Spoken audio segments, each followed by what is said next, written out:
henerasyon nga gihisgutan sa Biblia apan kung ato kining himay-himayon sa pagtuki niini gikan sa unang henerasyon kang Abraham adunay 14 ka henerasyon ngadto kang David adunay 14 ka henerasyon hangtod sa paglalin nila ngadto sa Babylonia hangtod kang Kristo adunay 14 apan kung siksikon o tinagsaon pagsusi adunay 41 lang ka henerasyon hangtod kang Jesus. Kinsa ba ang ika-42 na henerasyon? Kini ang Revelation of Grace. Kauban si Brother Bong Impang magatuki niini ang revelasyon sa grasya sa Dios.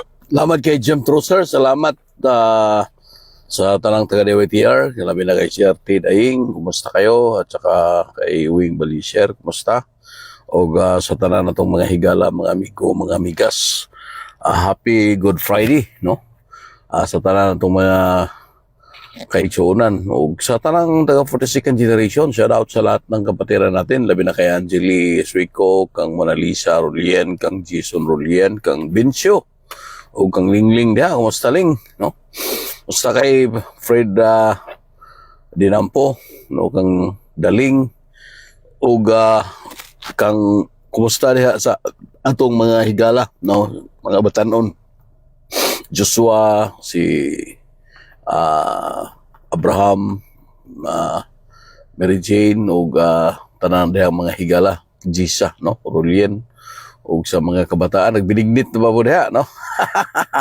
Ako kaya nakakaw kong binignit, kinaglutos jiri dahi. So stilan, duta guys, binignit dahi. Shout out kay Pastor Pudalan, no? Uban sa iyang pinalang kapikas nga nang limpyo diha, no? Bat-bat sa ikawalo nga pulong. Atong gi-shout out usab si Iman, kumusta man? Kumusta man diha sa Manila, no? Ay kumpensa. Kay Brother Edwin Bigay, no? Sa Malabon, sa Boitis Company kang Gini o sa mga kabataan na Budong, si Bridget o Romeo Jr., Romeo Senior the Third. Musta tanan sa atong mga amigos o shout out kay Pastor Gilbert Patagnan sa Hamilton, Canada ug sa pamilya. Sa may kalihukan diha pastor, no? O kay Ibing, no? Olaybar sa Toledo City. Atong gi-shout out po si Binsing, kumusta diha? Rod, ako Rod, kay mga pita. Si Rado man siguro mga tanan rong ko ano. Atong gi-shout out bisan pa si Wendell Sia sa barko o Pastor Pat Abilion, no? Sa Kansas, USA o sa tanang mga kaigsoona na to diha sa Abu Dhabi kay Roniel Carbonilla Bigay, kumusta? O sa mga Lirio family diha, ang Tibok Kalibutan o ako kay ba ang ubang kalibutan nag-apil ba, pero sa Tibok Pilipinas nagsaulog ron, mingaw kayo mga mall, mingaw kayo ang tanang kapis station, no? Tungod kay ning kuyog sa pagsaulog, no? Hasta ang mga kasimbahan karon, no? Naghimo og 7 ka pulong. May makabot ko sa ikawalo, no? Mga igsuonan na shout out sa tanan natong mga higala, mga igsuon, no? Itong mga igsuonan na to, no? Bisan pa kay Brother Jimmy Bagay po, no? Kang Sir Pudalan, kang Ma'am Corazon na Aparipon, bisan pa ka Jojo Dinampo, mayong hapon na Jo. O sa tanan na itong AG Baluntong, no? Musta day? Musta di? Marisa Sali. O kang pare ni Comedis Cartagena. Shout out to Ray Carnisi o Dalia. Sa tanan na itong mga labi na kang Aqua Marine, kumusta? Kumusta Aqua Marine, no? Induta. So, Iman Impang, Edwin Bigay, Antoinette Kabahog Bonggalos, no? Jim Trusser, no? Induta. O kay Bishop Ronnie Palin, kumusta Bishop, no? O bisan pa sa atong kaubang pastor si Jonas Katubig, no? Sa Curtis. May hapon diha pastor. Sa mana ikapilang pulong na diha, ikawalo ko. Mga kaigsunan, na ang ato isgutan mga kaigsunan, kini controversial kayo sa kamatayan ni Jesus, no? Kamatayan ni Jesus, mao na ang kaluwasan pag clean up all the negative things, no? Paglimpyo kay wag tang gani Agnus Dei, Katulis, Pikatamundi. Behold, the Lamb of God takes away. So, ato isgutan, ang Lamb of God is Jesus. Mga kaigsunan, but the Son, ang Son, ihalad unta ni Abraham, pero ni abot ang ram. Ang ram nagrepresentar sa Lamb of God. Nya ang Lamb of God gipatay, ang Son of God wala matay. Ang katong anak wala matay. Which is the Christ, my John, the Son, no? Sa Isaiah 9:6, the Son, the child was born, the Son was not born. Madaghang mo daghang mo al kontra ni kay sa iyo pro kay pero mo pala gingon sa Isaiah 9:6, the child was born, the son was given. Sa manang given wala man matao. O sa iyang abaga na ang kagamhanan, ang otoridad, prinsipis pakigdait, amahan nga way katapusan. Naan niya tanan, no? Siya dili siya mamatay, no? Wala siya mamatay. Sa dihang ihalad unta ang anak ni Abraham, nakita ni Abraham nga dunay ram nga nalitag sa iyang sungay. Gikuha niya, mo to iyang gihalad, mo to namatay. Pero ang anak wala mamatay, mga kaigsunan. Muna, Jesus died to accomplish redemption and to clean up all the negative things in the universe. He did a complete job. Shout out to Mona Lisa. Nang-snack na ba mo na Mona Lisa, no? Espirituhanong tinapay, no? Binignit. Ako nagkakaong kong binignit. Uy, ninduta na eh. O shout out sa tanan, mga kauban ni Mona, no? Ako usbon magkaigsonan, Jesus died to accomplish redemption, no? And to clean up all the negative things in the universe. And He did a complete job. Sigurado, kumplito yun. No, walay kulang. Ang ubang mga igsoon kay silam daw motiwas kay wa daw mahuman. We insult God, no? We insult God. No, nothing was left. Nothing unfinished, mga igsoon. After His resurrection and burial, Christ was resurrected, no? So the death, mga kaigsonan, ang kamatayon ngadto sa lubnganan could hold. This one sense himself is the Christ that's resurrected, no? Sa John 11:25, shout out to John Emmanuel, no? Musta John? Mga kaigsonan, sa John 11:25,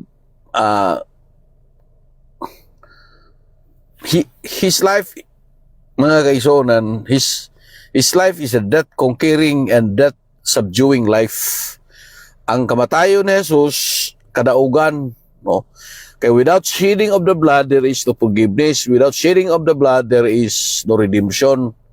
Mo na nga atong klaro-klarohon may igsonan kay dugay na kahitang magtotoo ang Pilipinas, pila naman ta katuig, 500 years na ta nga sukat pag-anhin ni MacArthur, no?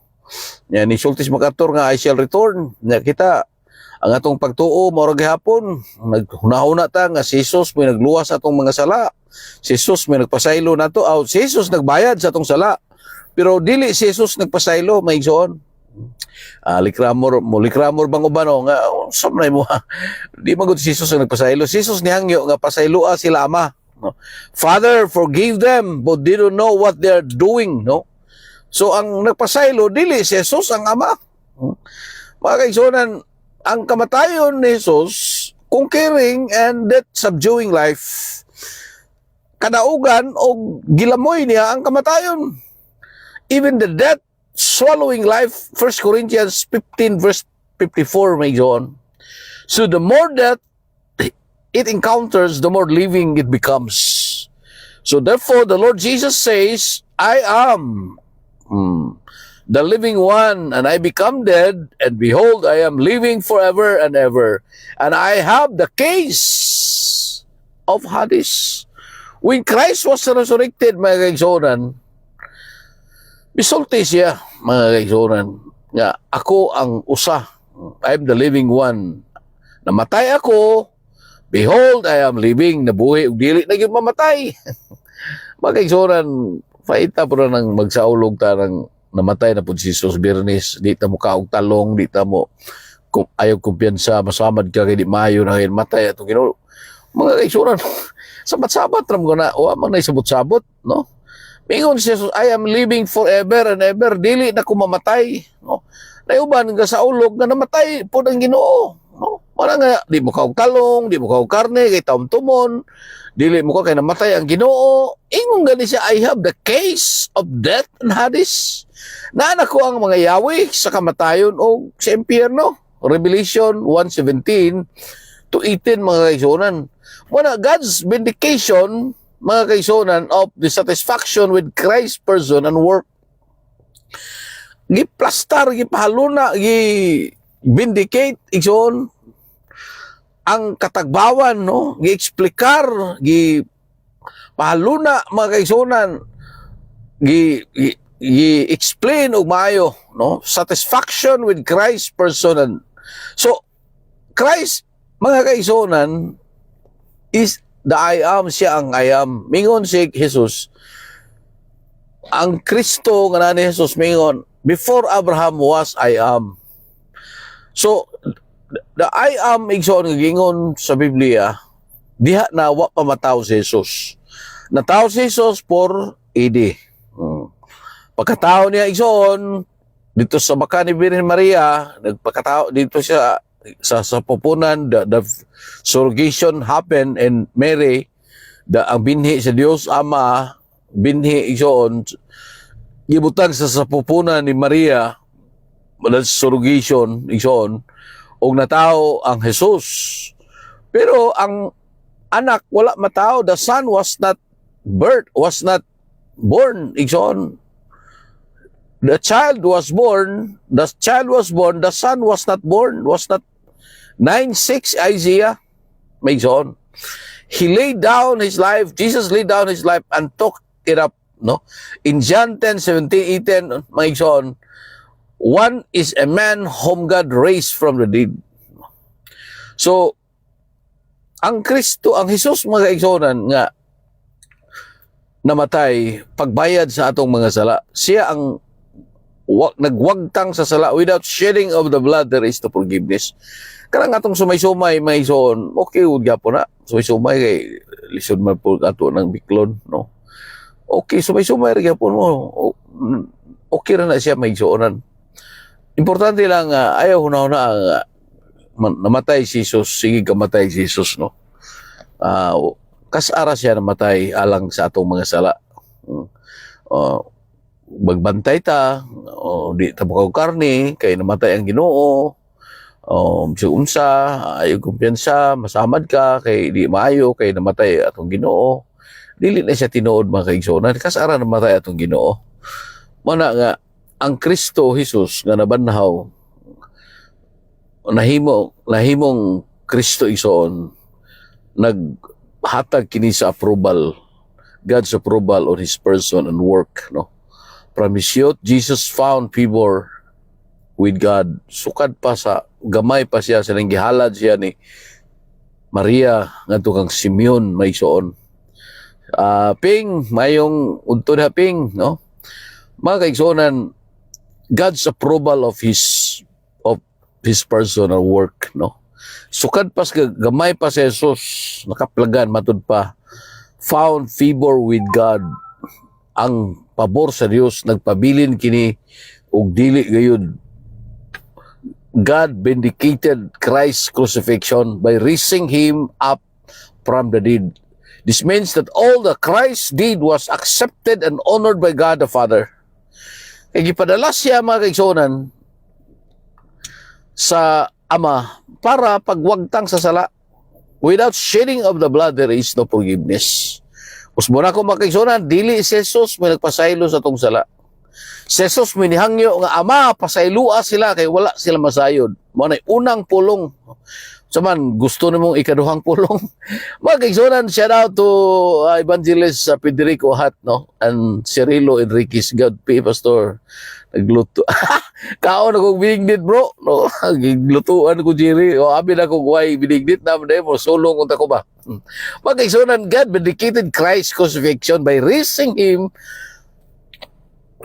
And this means that all that Christ did was accepted and honored by the Father. So, in Adam, we were condemned. Diha kang Adam, kita nahimong tinunglo. Namatay ta, come short of the glory because of the wages of sin is death. Romans 6 verse 23. But Christ died as our substitute. Si Kristo, si Jesus namatay aron maoy propitiation. Siya ang atong substitute. He fully paid the price for our sins. Gibayran niya ang atong sala, gibayran niya atong utang. Yung magunahuna, gihapunta nga natay utang. Wala natay utang, mga kaigsonan. If you have pawn kanang alahas, you will reigson sa pawn shop, and it was paid in full, gibayran na ang tanan, wala na. Shout out to Sir Louie. Mayong ikapilang pulong na ganiha, bro, Louie. Mga kaigsonan, gibayran na sa ito ba? Consumatomis, it is done. Ayaw na paling kamot, nga mo qualify ka, pinagi sa imong pakigbisog, pinagi sa imong mayong buhat, because God qualify you. Gipasaylo ka na, gihugasan ka na, gilimpyuhan ka na, and you are holy, you're beloved in the sight of the Lord. Mga kaigsonan, Jesus was condemned. He died for us. Bayad sa atong mga sala, maigsoon. Siya ang atong propitiation. He fully paid the price of our sins. So, mga kaigsoon, how do we know that God has accepted Christ's payment? No? His resurrection is our receipt. Ang atong receipt, mga kaigsoon, ang atong resibo, mao ang pagkabanhaw. No? Wala timailhan, mga kaigsoon, nga ang Jesus, nga fully, bayad sa atong sala, siya ang propitiation nato, igsoon. And Christ was resurrected. And the resurrection of Christ, mga kaigsoon, mao na ang resibo, which proves that God has fully accepted Christ's payment for our sins. Nagpasabot ka na nga ang tanang utang na to, matud pa sa Colossus 2:14, tanang listahan, gidala sa krus, tanang utang na to, unsa mang utang nimo lista. Oh. Ang imong tanan, paningkamot, kita karon sige pa matag paningkamot, magbuutan, try to be holy, try to be good, try to be righteous. Gibayran na sa Dios kanang imong pagsulay-sulay. You are righteous, you are beloved, you are holy. Matupad Biblia. Before the foundation of the earth, He chose you to be holy. Ang pagkahulog, ang pagkatarantado sa tao, dili makaepekto sa imong paggabalaan nga naman, you are created before. You are chosen before. Sana ba? Wala pa mahitabo ang mahitabo. You are beloved, Mason. And He fully paid the price for our sins. O gibayra niya. O ang timailhan nga gidawat sa Dios Ama ang bayad. Christ was resurrected. His resurrection is our receipt, which proves that God has fully accepted Christ's payment for our sin. Resurrection therefore ends death. Ang pagkabanhaw, mo to'y katapusan sa kamatayon. Manabing ko na si Pablo, asa naman ang imong ikot? Where is your sting? Death. Ang ikot sa kamatayon, gilamoy na, wala na ison. By believing in Christ, we are no longer pitiful sinners. Dili na ta makaluluoy. Shout out to Sir Ruben, no? Kitso, no? We are fully justified, approved by God according to His own standard of righteousness, mga kaigsonan. Not only so, but the resurrected one, He is also in us today. Ang Kristo, mingon siya, moadto ako, mingon sa Pilipiasa, magapadrong. Dili mo makaadto sa kong atuan. Mag-andam ako. He go to the cross, He paid the debt, gibayran niya itong utang. Ingon siya, inigkahuman, ini mo, anha ako ni mo. Ang problema sa Kristendom nga itong giwali, ang Diyos to sa layo, mga kaigsunan. Atong ibalik-balik ng mingon, dumol, kamo, gigapuyan, paduulon, tas Diyos. Pero, That's before the cross. After the cross, it's not like that, mga kaigsuonan. Before the cross, ingon ana, pero after the cross, mingon si Jesus, ako mo'y muduol mo. I will come to you. Ako, o gamahan mo, puyo ni mo. Ako, gamahan mo, duol ni mo. Ako, gamahan. Mahimo kang akong balay. You are my temple, matupad ni Paul. Do you know that you are the temple and the Spirit of God dwells in you? We are fully justified, makes on, approved by God according to His own standard of righteousness. Ang pagkabanhaw, mga kaigsuonan ni Kristo, mauna ang kasiguruan o end of death, katapusan sa kamatayon. Unya, dili lang yun na, He is also in us. He live in us.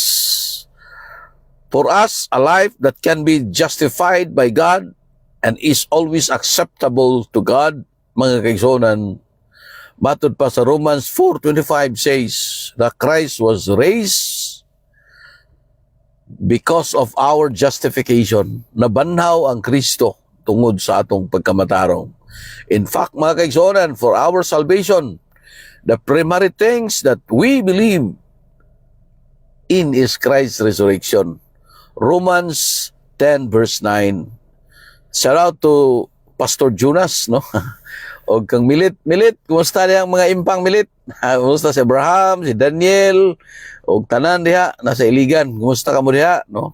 Mga kaigsuonan, usbon ako, you are the beloved son. Don't try to qualify yourselves. He qualify you. Ayaw na paningkamot nga ma-qualify ka igsoon. Gibalaan ka na sa Dios. Christ was raised because of our justification. Our salvation, may igsoon, mao ni ang pinakauna nga butang nga gibuhat ni Jesus. Pagbayad niya, gibayad paid in full na, consummatum is, it is done, tetelestai, igsoon. The victory of Christ's resurrection was done. Death is the most powerful thing in the universe. No one can turn death away. Di ka makaikyas. No one makes on. And that is true. Si Kristo, si Jesus ra, si Jesus Kristo ra, igsoon, He's the only one who has gone into death and come out living. So never to turn to death, igsoon, He is both God and resurrection. John 1 verse 1, no? And John 11:25, mga kaigsuonan, walay makaikyas sa kamatayon ang tanan, pero si Kristo Jesus igsoon, mao ang namatay og nabuhi. He has gone into death and come to living. Siya lang ang namatay og nabuhi. Walay ang tanan, mga kaigsuonan, nga founder sa relihiyon, no? Ang tanan kisa may mga relihiyon, founder sa relihiyon, may igsoon nga nagtuo si Buddha. Wala mabuhi si Buddha, no? Kisa pa man na si Reverend Mon, kisa pa man ang namatay, mga igsoon, si Kristo ra, si Jesus ra ang namatay, unya nabuhi siya, and He is both God and resurrection. John 11:25, possessing the indescribable igsoon life. Hebrews 7:16, since He is such an ever-living one, death is not able to keep Him. Ang kamatayon dili makapugong, mga kaigsonan. He delivered Himself to death. Yang gisurrender niyang kaugalingon sa kamatayon, kay kinahanglan siya mamatay, matud pa ni Jesus, kinahanglan ko mamatay. Ingos Pedro, dili ka na mahimo, Ginoo. Mag-agi sa kong kamot. Ingon si Jesus, kinahanglan itugyan ako, dakpon ako. Mingon si Pedro, dili ka na. mingon si Jesus, pahawa Satanas. Si Satanas, dili si Pedro. But ingon si Jesus, ang imong hunahuna, draw, your mind is not of God. So, it means Satan is kanang gitawag carnal mind. Ang carnal mind ni Peter, ang tinawanong una-una ni Pedro, ang kantong nagdiktar igsoon ni iba dito sa garden, carnal mind to. Kanunay nagsigig sulti niya, huban na sa King James, gihuban na sa mga Bible nga mingon sa dragon, sa serpente, bitin, pero that's the carnal mind. Every night he will attack you. Kada gabi gira mo atake ng carnal mind. Unsa man ang carnal mind? Mura nagradyo nga di mapaong. Sige, atake nimo. Wala mingon ang Hebrews 12 verse 1 igsoon lay aside if you're surrounded with many cloud of witnesses. Nga mo samok nimo kada gabi, lay aside. Don't entertain. Mga kaigsonan, death has no way to hold the Christ in you. On the third day, the Lord Jesus simply walked out of death.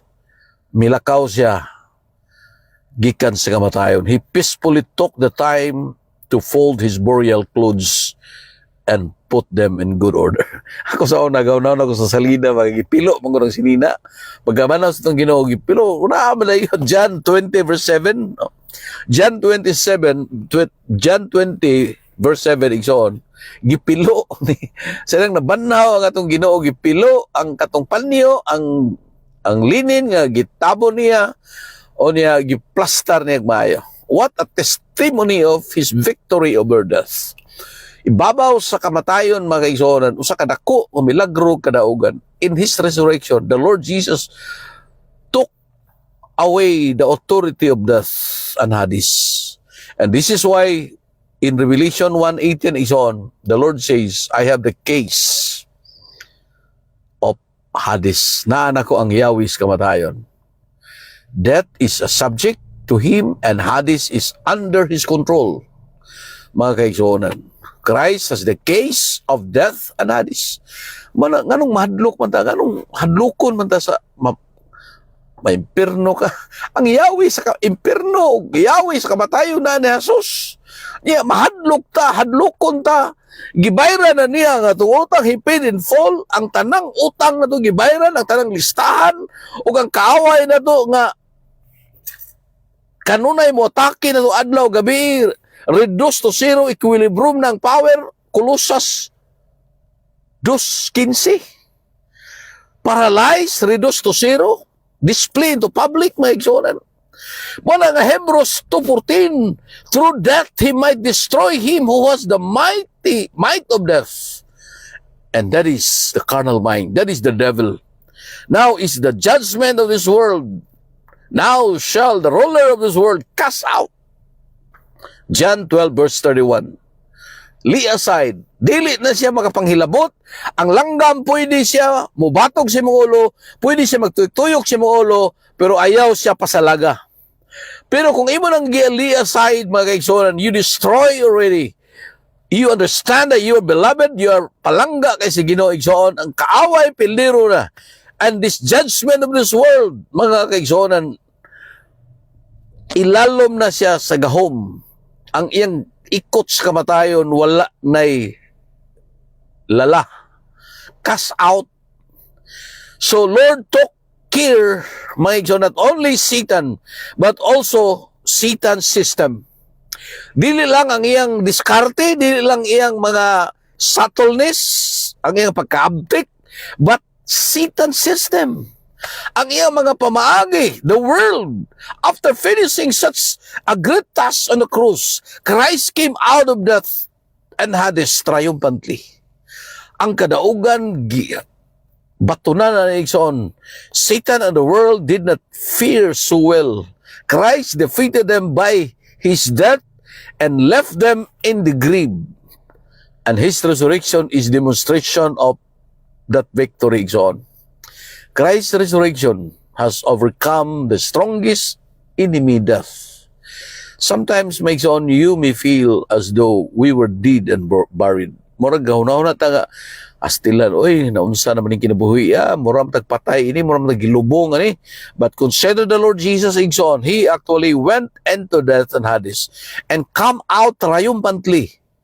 Your situation can never be worse than what the Lord Jesus went through. Sa tanang mga nahimo ni Jesus, mga kaigsonan, kita nahimong madaugon. This living one is now in our spirit. Ang Kristo na animo. Mga igsoon, wala siya sa layo nga dapit. Ingon siya, I will never leave you nor forsake you. Muanha ako nimo, I will come to you. Aron din gani ako ataw sab kamo. Kung magunahuna kang Dios perting layua, that's not true, igsoon. Ingon siya, I will come to you. This living one is now in your spirit. So when you feel depressed and weak, do not pray that the Lord will make you strong. Ayaw pag-ampo. Shout out to Kagawad Ampo o kang Asunsyon. Musta man ka, ma'am? Niuli day ka, ma'am? Long vacation bitaw. Nindot kayo, no? Mga kaigsonan, when we feel depressed, feel weak, do not pray that the Lord would make you strong. Parang sa Canaanite woman, the Canaanite woman asked Jesus, Lord, heal my daughter. Ayuha. Marabag ingon nga, ayuha, ginog, di mo ayuhon. Mga kaigsonan mo, wala yun mo entertain si Jesus. Minsan siya, I have the bread, ako ang tinapay. Bright man po kayang Canaanite woman siya, tagay ko ng tinapay. Kini akong tinapay para ni sa mga anak, di para sa mga iro. Kaya ang consider, ang hunahuna gud sa mga Hudiyo, sa mga hintil, iro. Pero mingon, bright magayo ang Canaanite woman siya, bisan gani ang mga iro, makakaon pas mumho nga matagak gikan sa talamis sa taong lato. Bisag mumho na lang imong kada adlaw igsoon, ayaw kumpiyansa sa Domingo nga nakakaon ko kaon ron kay nakasimba ko. No. Bisag mumho lang Lunes, Martes, Miyerkules. Kampante na, malipay na ang Dios. Gipresentar na iyang kaugalingon as bread of life. Dili wala siya maingon nga prostrate in front of me, hapa o atubangan ako. Wala siya maingon nga simbaha ko, hapa diha. I am your creator, you are my created. No. You can find in the Bible. In Genesis, he present himself as tree of life. He present himself as food. He said, you can eat all the fruits of the ground. You can eat, okay, buffet. Ayaw lang hilabti ang knowing of God. Ingon siya. O niya, sa Deuteronomy, ipresentar niya nga burnt offering. Kaunon nga po. Sa John 6, ingon siya, ako ang tinapay. John 6:55, except you eat me, except you drink my blood, you are not part of me. Mga tao nanlakaw igsoon, katong mga hallelujah pirmi. Kay karon uso man hallelujah karong simanaha. Singgit og hallelujah. Kanang sana binditas lukay ba? Triumphal entry. Pagka sunod, maura po itong katong singgit o hallelujah, maura po itong singgit, ilansang siya sa krus. Ilansang siya sa krus. Magkaigsonan, gikinahanglan na to, all we need is boldly declare that Christ resurrected, igsoon. Sa diha nga, mabot na to ang panahon nga, maluya ta, igsoon. You need to boldly declare Christ is resurrected. He has overcome death and Hades.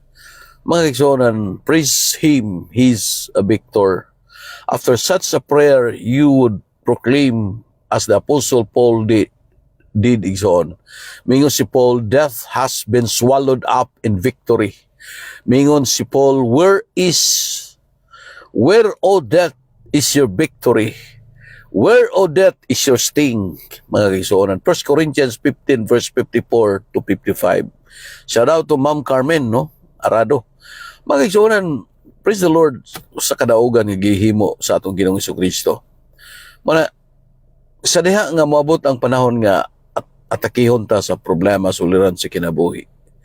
The living one living in us, nagpuyo siya nimo. Every fiber of your being must be saturated by Him, by God. Mga kaigsoon, ang Dios wala sa usa ka dapit, no? Because God is omnipresent. He is quantum, smaller than atom, everywhere, bisag asa. Anya, ang imong dust sa the ground, mapuno niya, makatahulos. Every fiber of your being will be saturated by Him. All we need is to boldly declare Christ is resurrected. Nabanhaw si Aaron, pagkabanhaw ni Jesus, may soon, gipangita niya mga disipulo o gihuyop niya. John 20 verse 19. Gihuyop niya ang Espiritu, siya receive the Holy Spirit. Kaysa diha nga ikaw makasabot nga ang Kristo nga nabanaw nga nani mo Espiritu na, omnipresent na, omniscience na, omnipotent na, igsoon. It's like protons and electrons. Everywhere, you cannot see in your naked eye, but He's there, mga igsoon. He's the resurrected one. He overcome death and Hades. And He is our victor. Revelation 23 verse 21, we are victor. Mga kaibigan, once you understand that, you can proclaim like Paul, death has been swallowed up in victory. Moingon ka, oh death, where is your sting? Oh death, where is your victory? Dili, si Udit ha. Mga 1 Corinthians 15, 54, 55, praise the Lord, death could not hold Christ. Neither it hold those who are in Him. Akong pagdasig mga kaigsoonan, you are beloved. Ang Diyos naa nimo.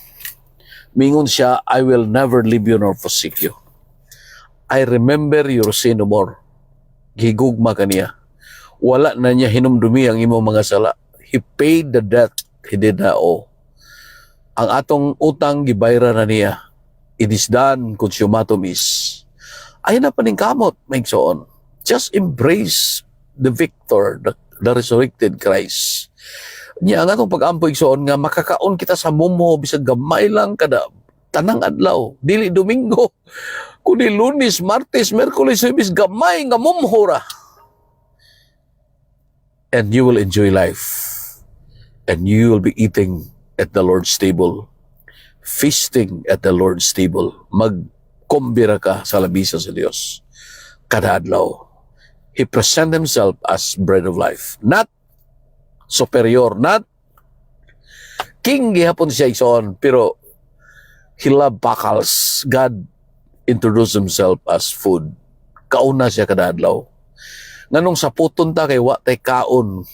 Nganong gikabuhi ta kay wa tay kaon. Mga kaigsoonan, the secret, mga kaigsoonan, for peace sa kinabuhi, eat Jesus every day and it will produce quality of life. Daghang salamat o happy weekend. Sa maron, Good Friday. Salamat kayo. Ang Diyos nagapanalangin na kanimo. Amen o amen.